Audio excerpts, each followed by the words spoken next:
ತಾಲೂಕಿನ ಬಳಿ ದೇವಾಲಯ ಗ್ರಾಮದಲ್ಲಿ ಸಾರ್ವಜನಿಕರು ಅಕ್ರಮವಾಗಿ ಸರ್ಕಾರಿ ಜಾಗದಲ್ಲಿ ಅಂಗಡಿ ನಿರ್ಮಾಣ ಮಾಡಿದ್ದು, ಕೋರ್ಟ್ ಈ ಅಂಗಡಿಗಳನ್ನ ತೆರವುಗೊಳಿಸುವಂತೆ ಅಧಿಕಾರಿಗಳಿಗೆ ಆದೇಶ ನೀಡಿದ ಹಿನ್ನೆಲೆ ಕುಣಿಗಲ್ ಪೊಲೀಸರ ಸಮ್ಮುಖದಲ್ಲಿ ತಾಲೂಕು ಪಂಚಾಯಿತಿ ಹಾಗೂ ಗ್ರಾಮ ಪಂಚಾಯಿತಿ ಅಧಿಕಾರಿಗಳು ಸಾರ್ವಜನಿಕರು ಕಟ್ಟಿದ್ದ ಅಂಗಡಿ ಮುಂಗಟ್ಟುಗಳ ಬಾಗಿಲು ಹಾಕಿ ಬೀಗ ಜಡಿದು ಸೀಲ್ ಮಾಡಿದ್ದಾರೆ. ಈ ವೇಳೆ ಅಂಗಡಿಯ ಮಾಲೀಕರು, ಮಹಿಳೆಯರು ಪೊಲೀಸರ ಎದುರು ಮೈ ಮೇಲೆ ಪೆಟ್ರೋಲ್ ಸುರಿದುಕೊಂಡು ಹೈಡ್ರಾಮಾ ನಡೆಸಿದ್ರು. ನಂತರ ಕಣ್ಣೀರಿಟ್ಟು ನ್ಯಾಯ ಬೇಕು, ಇಲ್ಲದಿದ್ದರೆ ಸ್ಥಳದಲ್ಲೇ ಎಲ್ಲರೂ ಜೀವ ಬಿಡುತ್ತೇವೆ ಎಂದು ಬೆದರಿಸಿ ದಲಿತ ಕುಟುಂಬದವರು ಕಣ್ಣೀರು ಹಾಕಿದ್ದಾರೆ. ನ್ಯಾಯಕ್ಕಾಗಿ ಅಂಗಲಾಚಿ ಬಾಬಾ ಸಾಹೇಬ್ ಅಂಬೇಡ್ಕರ್ ಫೋಟೋ ಇಟ್ಟು ಇಡೀ ದಲಿತ ಕುಟುಂಬ ಪ್ರತಿಭಟನೆ ನಡೆಸಿತು. ಈ ವೇಳೆ ತಾಲೂಕು ಪಂಚಾಯಿತಿ ಕಾರ್ಯನಿರ್ವಹಣಾಧಿಕಾರಿ ವಸಂತ್ ಕುಮಾರ್ ಮಾತನಾಡಿ, ಕೋರ್ಟ್ ಆದೇಶದಂತೆ ನಾವು ಕಾನೂನಿಗೆ ತಲೆಬಾಗಲೇಬೇಕು.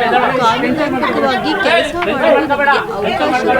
ನಿಮ್ಮ ಪರವಾಗಿ ಮಂಜೂರಾತಿ ದಾಖಲಾತಿ ನಿಮ್ಮಂತೆ ಇದ್ದರೆ ತೆಗೆದುಕೊಂಡು ಬನ್ನಿ. ನಾವುಗಳು ನಿಮಗೆ ಸಹಕಾರ ನೀಡುತ್ತೇವೆ. ಇಲ್ಲದಿದ್ದರೆ ಕಾನೂನಾತ್ಮಕವಾಗಿ ನಾವುಗಳು ಕರ್ತವ್ಯ ನಿರ್ವಹಿಸುತ್ತೇವೆ ಎಂದರು. ನಂತರ ಕುಣಿಗಲ್ ಸರ್ಕಲ್ ಇನ್ಸ್ಪೆಕ್ಟರ್ ಮಧ್ಯಾನಾಯಕ್ ದಲಿತ ಕುಟುಂಬದ ಮನವೊಲಿಸಿ, ಕಾನೂನಿಗಿಂತ ಯಾರು ದೊಡ್ಡವರಲ್ಲ, ಕಾನೂನಿನ ಅಡಿಯಲ್ಲಿ ನಾವುಗಳು ಕರ್ತವ್ಯ ನಿರ್ವಹಿಸಬೇಕು, ದಯವಿಟ್ಟು ಅಡ್ಡಪಡಿಸಬೇಡಿ ಎಂದರು. ಸ್ಥಳಕ್ಕೆ ಡಿವೈಎಸ್ಪಿ ಓಂ ಪ್ರಕಾಶ್ ಭೇಟಿ ನೀಡಿ, ಕೋರ್ಟ್ ಆದೇಶಕ್ಕೆ ನಾವು ತಲೆಬಾಗಲೇಬೇಕು, ಇದು ಸರ್ಕಾರಿ ಜಾಗ ಎಂದು ಸಾಬೀತಾಗಿದೆ. ನಿಮಗೆ ಗೊತ್ತಿರುವ ಒಬ್ಬ ವಕೀಲರನ್ನ ಕರೆಸಿ ತೆಗೆದುಕೊಳ್ಳಿ. ಎಲ್ಲರಿಗೂ ಒಂದೇ ಕಾನೂನು, ನೀವುಗಳು ಸಹ ಕೋರ್ಟ್ ಆದೇಶ ತೆಗೆದುಕೊಂಡು ಬನ್ನಿ. ನಿಮ್ಮ ಪರವಾಗಿ ನಿಂತು ನಾವು ಕೆಲಸ ಮಾಡುತ್ತೇವೆ ಎಂದಿದ್ದಾರೆ.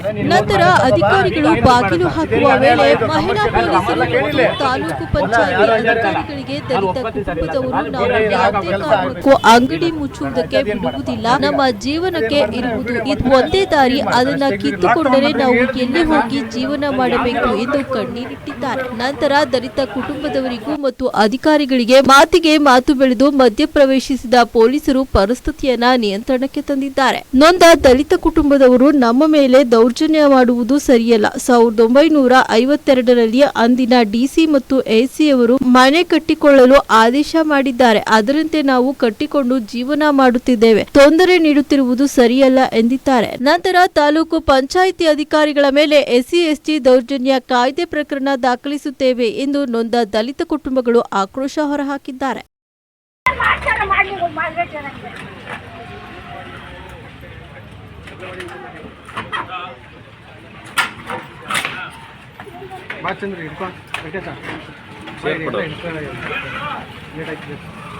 ರಾಜಣ್ಣಪ್ಪ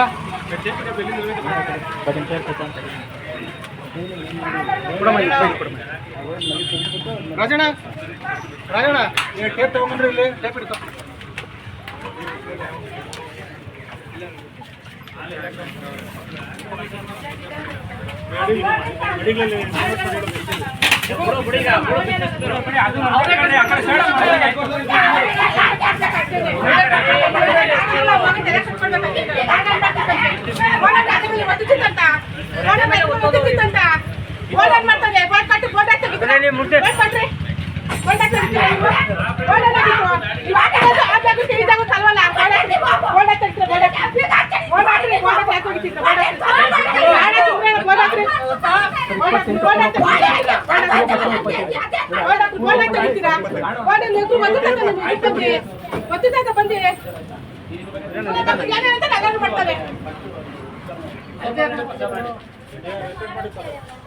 ರಾಜಕಾರಣಿಗಳು ಕೊಳ್ಳೆ ಹೊಡೆದು ಮಡಿಕಂತ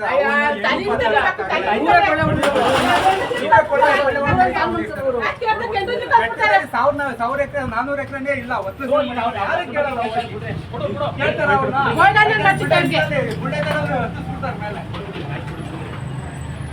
ಅಲ್ಲಿ ಪವರ್ ತೋರಿಸ್ಬೇಕು.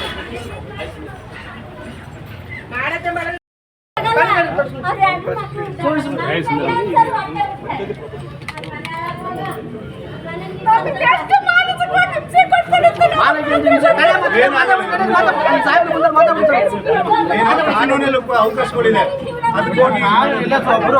ನಮ್ಗೆ ಯಾಕೆ ಸರ್ ತೊಂದರೆ ಕೊಡಬೇಕು? ನಮ್ಗೆ ಯಾಕೆ ತೊಂದರೆ ಕೊಡಬೇಕು? ಕಾನೂನಲ್ಲಿ ಅವಕಾಶ ಇದೆ.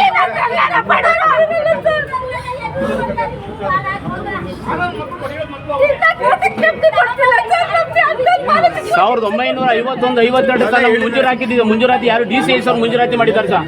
ಆ ಮಂಜೂರಾತಿ ಮಾಡಿದ ಜಾಗದಲ್ಲಿ ನಾವು ಇದ್ದೀವಿ ಸರ್, ಬೇರೆ ಜಾಗದಲ್ಲಿ ಇಲ್ಲ ಸರ್ ನಾವು. ಇವ್ರು ಅಕ್ರಮವಾಗಿ ಕಟ್ಕೊಂಡು ನಮಗೆ ಹಿಂಸೆ ಕೊಡ್ತಾವ್ರೆ.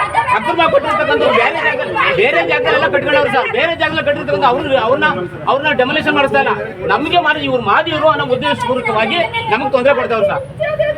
ನಮ್ಗೆ ACDC ಮಾಡಿರ್ತಕ್ಕಂಥ ರೆಕಾರ್ಡ್ ಐತೆ ಸರ್ ನಮ್ಮ ಹತ್ರ. ಇವರು ರೆಕಾರ್ಡ್ ಸುಮ್ಮನೆ ರೆಕಾರ್ಡ್ ಮಾಡ್ಕೊಂಡು ಇವ್ರು ಪಂಚಾಯತಿ ಅದಂತ ರೆಕಾರ್ಡ್ ಮಾಡ್ಕೊಂಡಿದ್ದಾರೆ. ನಾನು ಮುಂಜೂರಾತಿ ಇದೆ ಸರ್, ನಮಗೆ ಮುಂಜೂರಾತಿ ಆಗಿರೋದು ಇದೆಯಾ? ಯಾವ ಜಾಗ ತೋರಿಸಿ. ನಮ್ದು ಇದೇ ಜಾಗ, ಬೇರೆ ಜಾಗ ನಮ್ಗೆ ಯಾವ ನೋಟಿಸು ಕೊಟ್ಟಿಲ್ಲ ಸರ್. ನಮ್ಗೆ ಯಾವ ನೋಟಿಸು ಕೊಟ್ಟಿಲ್ಲ ನಮ್ಗೆ ಯಾವ ನೋಟಿಸು ಕೊಟ್ಟಿಲ್ಲ. ಸುಮ್ಮನೆ ಬರ್ತಾರೆ, ಮಾನಸಿಕವಾಗಿ ಹಿಂಸೆ ಕೊಡ್ತಾರೆ.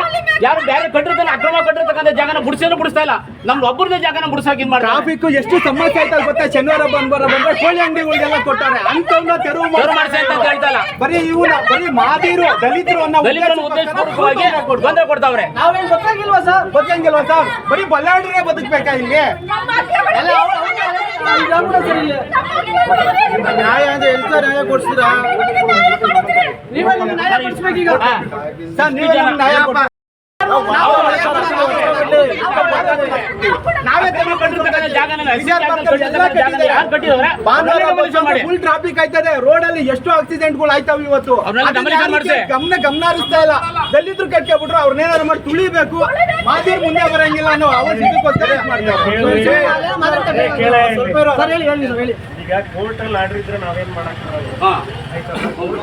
ಇವ್ರ ಪರವಾಗಿ ಆರ್ಡರ್ ಆಗಿದ್ರೆ ನೀನು ಕೋರ್ಟ್ ಹಾಕಿ ಏನಾದ್ರು ಮಾಡ್ತೀವಿ ಸರ್. ಕೋರ್ಟ್ ಅಲ್ಲಿ ಆತರ ಏನಾದ್ರು ಇದ್ರಲ್ಲಿ ಆರ್ಡರ್ ಅಲ್ಲಿ ಆತರ ಏನಾದ್ರು ಮೆನ್ಷನ್ ಇದ್ರೆ ನಾನು ಹೇಳ್ತೀನಿ, ಆಯ್ತಲ್ಲ. ಈ ಕೋರ್ಟ್ ಆರ್ಡರ್ ಇದ್ರೆ ಏನ್ ಮಾಡ್ಲಿಕ್ಕೆ ಆಗ್ತದೆ ಸರ್? ಅವರೇ ಮಾಡ್ಕೊಂಡಿರ್ತಕ್ಕಂಥದ್ದು ಸರ್ ಜಾಗನ. ಅವ್ರು 71 ಇವರೇ ಮಾಡ್ಕೊಬಿಟ್ಟವ್ರೆ. 72 ಹೌದು ಸರ್. ಚೆಕ್ ಮಾಡೋಣ. ಕೋರ್ಟ್ ಆರ್ಡರ್ ಇದ್ರೆ ನಾವೇನು ಮಾಡಿ ಸರ್. ಈಗ ನಮಗೆ ರೆಕಾರ್ಡ್ ಸರ್, ನಿನಗೆ ಗೊತ್ತಿರೋ ಒಬ್ಬ ನುರಿತ ಲಾಯರ್ನ ಕರಿ. ಆಯ್ತು ಸರ್, ಆಯ್ತು ಸರ್, ಮಾಡ್ತಾ ಇರೋದು ತಪ್ಪಿದ್ರೆ ಏನಾದ್ರು ಇದ್ರೆ ನನಗೆ ಹೇಳಿ. ಆಯ್ತು ಸರ್. ಕೋರ್ಟ್ ಆರ್ಡರ್ ಇದ್ರೇನೆ ನಾವೇ ಮಾತಾಡೋದು. ಹೌದು ಸರ್, ಆಯ್ತು ಸರ್, ಆಯ್ತು ಸರ್.